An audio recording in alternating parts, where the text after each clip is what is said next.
Komisi Pemberantasan Korupsi melaksanakan gelar perkara kasus Joko Chandra dengan Bareskrim, Polri, dan Kejaksaan Agung. Gelar perkara dilakukan untuk membuat kasus Joko Chandra yang sedang ditangani Polri dan Kejagung menjadi satu kesatuan yang utuh.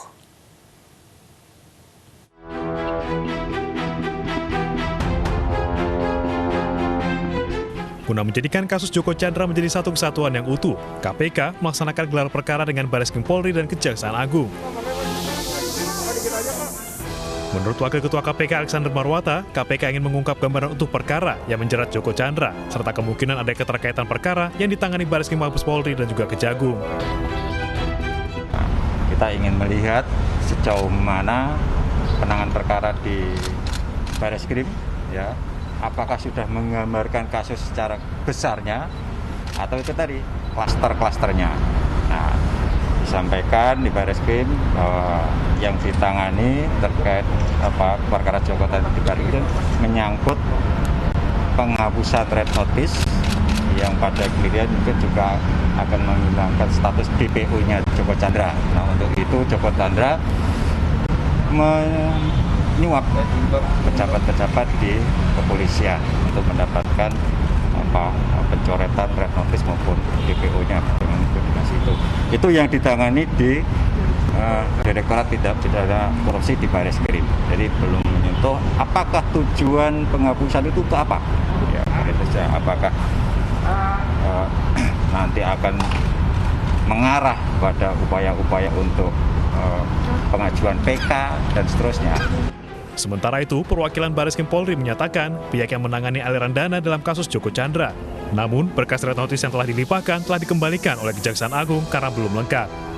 Joko Chandra untuk dugaan perkara pidana, surat izin jalan, dan rekomendasi kesehatan. Yang kami tangani adalah yang berkaitan dengan adanya aliran dana. Bismillah, bantu doa, karena P19 itu kan pasti diawali P18, bahwa berkas perkara yang kita kirimkan dalam tahap 1 belum dinyatakan lengkap. Kemudian tidak lanjutnya adalah petunjuk secara formil dan material, di mana di P19. Kami baru terima tanggal 11 hari ini, kami akan pelajari.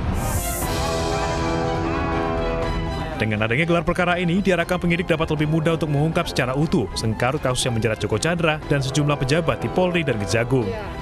Tim Liputan iNews melaporkan.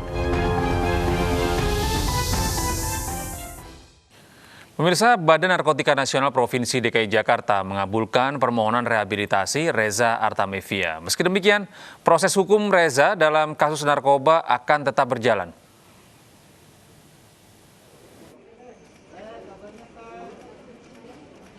Reza Artamevia mengajukan rehabilitasi melalui kuasa hukumnya.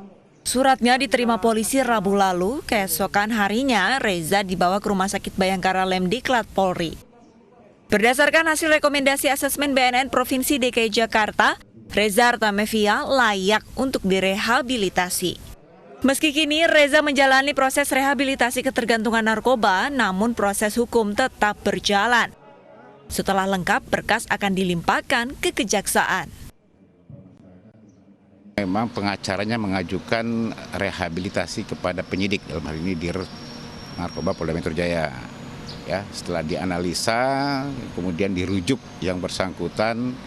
Ya, kemarin ada penyampaian saya ke Pasar Jumat, ternyata rujukannya adalah ke Rumah Sakit Lido. Ya, Lido. Surat sudah kita masuk untuk minta ke BNP untuk TAT ya, kepada tim asesmen terpadu dalam BNP untuk bisa dilakukan asesmen. Makanya kita masih menunggu hasil asesmennya seperti apa. Reza Artamevia ditangkap atas kasus dugaan penyalahgunaan narkoba di restoran kawasan Jatinegara, Jakarta, Jumat lalu. Polisi menyita barang bukti berupa sabu seberat 0,78 gram dan alat isap sabu. Dari Jakarta, Nadia Valeri, Septian Bayu Wicaksono, iNews melaporkan. Pengadilan Negeri Denpasar, Bali menyatakan putusan Jering meninggalkan ruang sidang kemarin merugikan Jering sendiri. Menurut Ketua Pengadilan Negeri Denpasar, Sobandi, sidang kasus Jering berjalan lancar meski ada gangguan sinyal dan audio.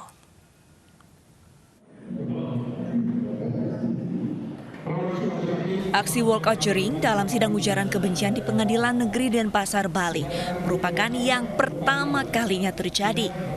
Namun, aksi ini tidak mengganggu sidang secara keseluruhan. Surat dakwaan terhadap Jering tetap dibacakan oleh jaksa penuntut umum. Jering walkout dari persidangan karena merasa dirugikan hakim. Menurut Ketua Pengadilan Negeri Denpasar, aksi walkout Jering merugikan Jering sebagai terdakwa karena meninggalkan hak-hak hukumnya. Online ini sudah dilakukan oleh Pengadilan Negeri Denpasar sudah lama, ya, sejak pandemi COVID-19 ini. Ya.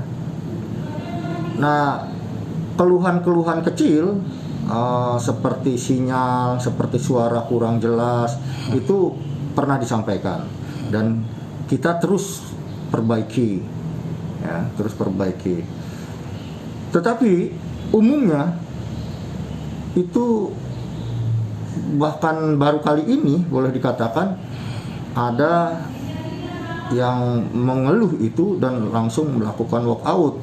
Sedangkan terdakwa-terdakwa lain itu sampai putusan selesai tidak ada keluhan.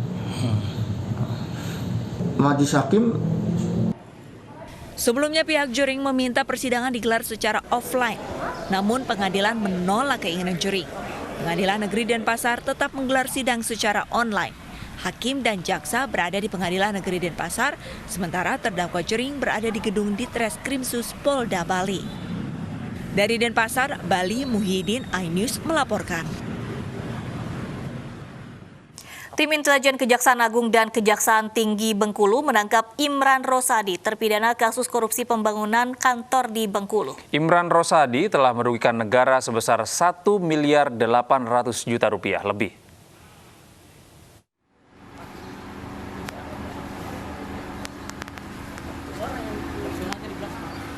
Imran Rosadi terpidana kasus korupsi pembangunan 3 kantor kelurahan dan 9 kantor kecamatan di kota Bengkulu menjadi buron sejak kasusnya diputus oleh Mahkamah Agung pada tahun 2013 silam.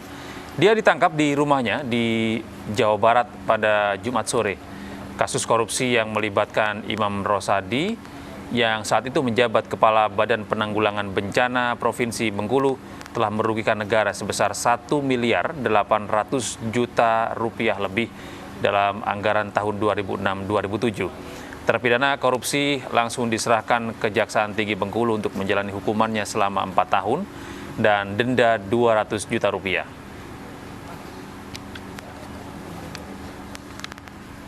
Di tahun anggaran 2006-2007. Kerugian negara terhadap perkara ini adalah sebesar 1.871.195.000 rupiah 70 sen.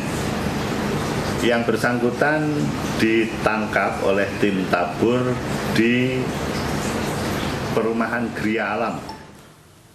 7 orang tewas akibat kerusuhan di Bogota, Kolombia yang dipicu penyiksaan warga oleh polisi. Informasi dari mancanegara akan kami hadirkan sesaat lagi. Tetaplah di iNews Pagi.